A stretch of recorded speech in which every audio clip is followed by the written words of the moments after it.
राम। राम विषय बे शब्द, हाथ काट कर रख दूंगा अगर ये नाम समझ आ जाए तो। कितनी दिक्कत होगी पता है अगर राम समझ आ जाए तो। भाई राम राम तो कह लोगे पर राम सा दुख भी सहना होगा। पहली चुनौती ये होगी कि मर्यादा में रहना होगा। और मर्यादा में रहना मतलब कुछ खास नहीं कर जाना है, बस त्याग को गले लगाना है और अहंकार जगाना है। अब अपने राम लला के खातिर इतना न कर पाओगे, अरे शबरी का जूठा खाओगे तो पुरुषोत्तम कहलाओगे। काम क्रोध से भीतर रहकर तुमको शीतल बनना होगा। बुद्ध भी जिसके छाव में बैठे ऐसा पीपल बनना होगा। ये सब वह भी शून्य में रहकर प्यारे, तभी तुमको पता चलेगा थे कितने अद्भुत राम हमारे। तो सबको राम पता ही होगा, घर के बड़ों ने बताया होगा। तो बताओ तो बताओ, अरे पता है तुमको क्या है राम? या हाथ धनुष तरकश में बाण, या वन में जिन्होंने किया गुजारा, या कैसे रावण मारा? लक्ष्मण जिनको कहते भैया, जिनकी पत्नी सीता मैया। फिर तो यह वही कहानी, एक था राजा एक थी रानी। क्या सच में तुमको राम पता है, या वो भी आके हम बताए? या तुम लोगों के नाम जपो में पहले सा आराम नहीं, या तुम लोगों के नाम जपो में पहले सा आराम नहीं। इस जबरदस्ती के जय श्री राम में सब कुछ है, बस राम नहीं। अरे पल पल हंसना भी है और पल पल रोना भी है राम। सब कुछ पाना भी है और पाकर खोना भी है राम।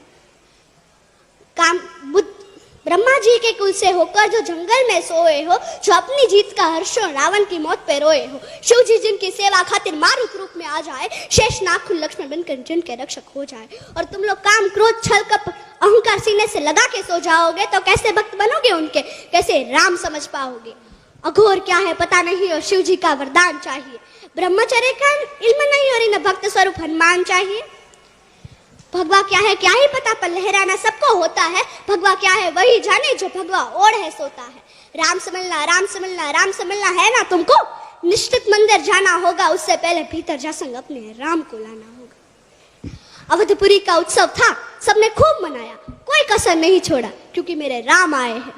जय सिया राम। और हाँ, हमें भी अयोध्या आना। मैं सनातन धर्म की योद्धा आद्याबा जाडेजा। भारत संतों की भूमि है, इसलिए तो कहते हैं कि भारत जमीन का टुकड़ा नहीं।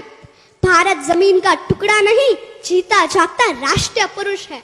हिमालय मस्तक है, गौरी शंकर शिखा है, कश्मीर किरट है, पंजाब और बंगाल दो विशाल कंधे हैं, विंध्याचल कटी है, नर्मदा करगनी है, पूर्वी और पश्चिमी घाट दो विशाल जंघाएं हैं, कन्याकुमारी इसके चरण है, सागर इसके पग पखारता है, पावस के काले काले मेघ इसके कुंतल केश है, चांद और सूरज इसकी आरती उतारते हैं। यह वंदन की भूमि है, अभिनंदन की भूमि है।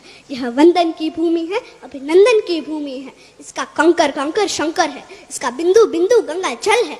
हम जिएंगे तो इसके लिए, हम मरेंगे तो इसके लिए। और मरने के बाद भी यदि गंगा में बहती हुई हमारी अस्थियों को यदि कोई कान लगा कर सुनेगा तो केवल एक ही आवाज सुनाई देगी, भारत माता की जय, भारत माता की जय।